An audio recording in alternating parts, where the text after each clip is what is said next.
انہوں نے انکشاف یہ اعتراف کیا ہے کہ ساری دنیا میں جو ہے ہمیں ایک جنگی مجرم کے طور پر دیکھا جا رہا ہے اسرائیلیوں کو. تو یہ اب نوبت آ گئی ہے کہ دنیا بھر میں جہاں بھی اسرائیلی جاتے ہیں ان کے کوئی اچھی نگاہ سے دیکھنے والا کوئی موجود نہیں رہا. سب ان کو جنگی مجرم کے چاہے وہ عام شہری ہو یا فوجی اہلکار ہو یا پھر ان کا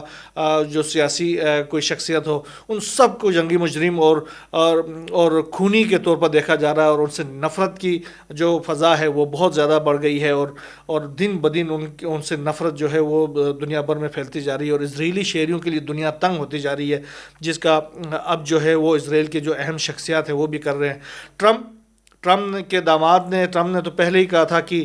میں فلسطین کے جو غزہ کے شہری ہیں ان کو اردن اور مصر بھیجنا چاہتا ہوں. تو اب ایک بار پھر ٹرمپ سے گزشتہ روز صحافی نے پوچھا تھا کہ یہ دونوں ممالک نے تو انکار کر دیا, آپ کیا کریں گے؟ تو انہوں نے کہا کہ نہیں ایسا نہیں ہے, وہ دونوں ابھی انکار کر رہے ہیں, لیکن وہ ہر صورت میں اس کو ان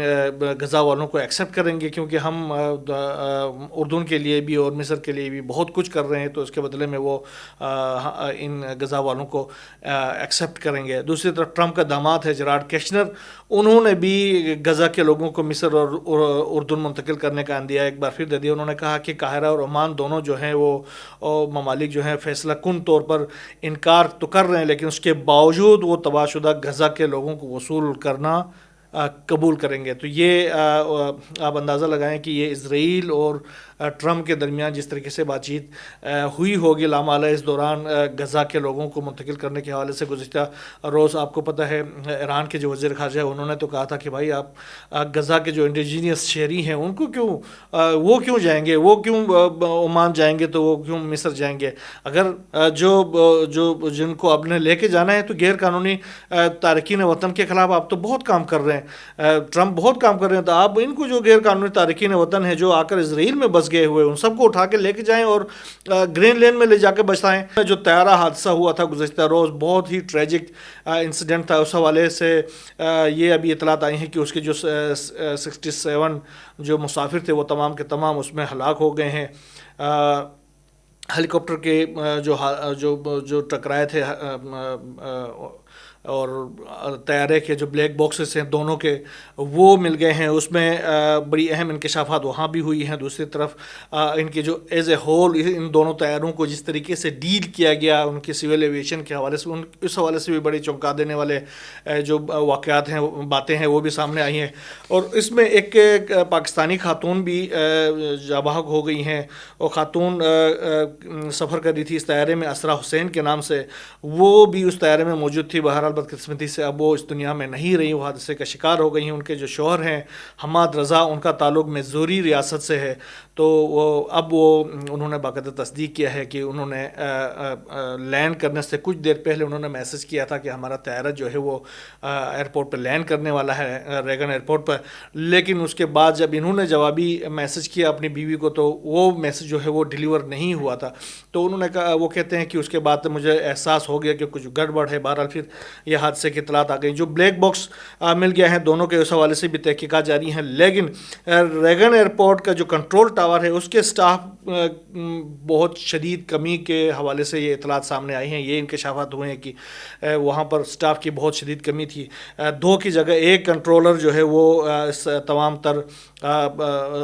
ٹریفک جو ہے ایئر ٹریفک اس کو کنٹرول کر رہے تھے. تو ایک روز پہلے بھی ایک طیارے کو اسی طریقے سے انہوں نے راستہ بدل کرنے پر مجبور کر دیا گیا تھا. یہ واقعات ہو گئے. دوسری طرف یہ ہے کہ یہ جو حادثے کا شکار طیارہ ہے اس کے پائلٹ کو آخری لمحے میں ہدایت دی گئی تھی کہ وہ رن وے جو ہے وہ تبدیل کر لے, جس کے بعد اس نے جہاز کا رخ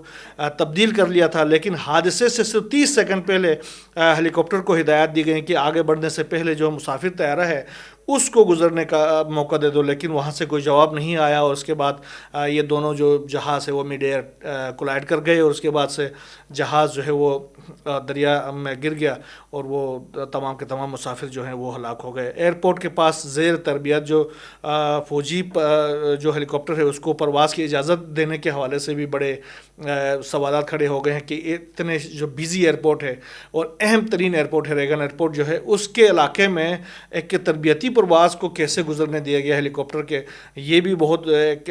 سوال ہے جو کہ اٹھایا جا رہا ہے۔ بہرحال ٹرمپ نے ایک پریس کانفرنس کی ہے گزشتہ رات، اس نے باقاعدہ انہوں نے کہا، اس پہ انہوں نے بھی سوالات اٹھائے، انہوں نے خاص طور پر الزام لگایا ہے بائیڈن ایڈمنسٹریشن کے اوپر، اور انہوں نے کہا کہ اس تمام تر حادثے کا جو ذمہ دار ہے وہ بائیڈن اور اس کی انتظامیہ ہے۔ انہوں نے کہا کہ ڈیموکریٹک پارٹی اس کی ذمہ دار ہے، کیونکہ ٹرمپ نے دعویٰ کیا کہ فیڈرل ایویشن جو ہے اتھارٹی ہے اس میں ہر قسم کے لوگوں کو بھرتی کیا گیا ہے، جس کے نتیجے میں یہ جو لیک آف ایکسپرٹیز تھی اس کی وجہ سے یہ سارا یہ حادثہ ہو گیا۔ ان کے جو وزیر دفاع ہیں پیٹی ہیگ سیتھ، ان کا بھی کہنا ہے امریکہ کے وزیر دفاع کا کہ فوجی ہیلی کاپٹر جو ہے تربیتی مشن پر تھا جس دوران غلطیاں ہو گئی۔ لامالہ تربیتی پرواز جو ہے وہ کیسے ایک ایسے اہم ترین ایئرپورٹ کے اوپر آ گیا کہ جہاں پر جس کو جو کنٹرول ٹاور سے دی جانے والی جو ہدایات ہے وہ تک اس کو میٹ نہیں کر سکا اور جا کر ایک پلین کے ساتھ ٹکرا گیا، اور دوسری طرف جو ہے آپ کے کنٹرول ٹاور کے اندر بیٹھے ہوئے لوگ ہیں وہ انتہائی شدید کم ہیں، اور وہ ایک بندہ اگر سارے ٹریفک کو کنٹرول کر رہا تو اس کو ہدایات دے دیں یا اس کو ہدایات دے دیں، کس کو وہ ہدایات دے دیں، اور یہی ہدایات نہ دینے کا نتیجہ یا غلط ہدایات دینے کا نتیجہ اور 11ویں آور میں ہدایات دینے کا نتیجہ یہ نکلا کہ یہ جہاز جو ہے وہ دونوں جہاز آپس میں ٹکرا گئے اور اتنا بڑا حادثہ پیش آیا۔ بہرحال اس کی تحقیقات جاری ہیں، جو بھی نئے ڈیولپمنٹ سامنے آتے رہیں گے انشاءاللہ ہم آپ سے شیئر کرتے رہیں گے۔ یہاں بس اتنا ہی، اللہ حافظ۔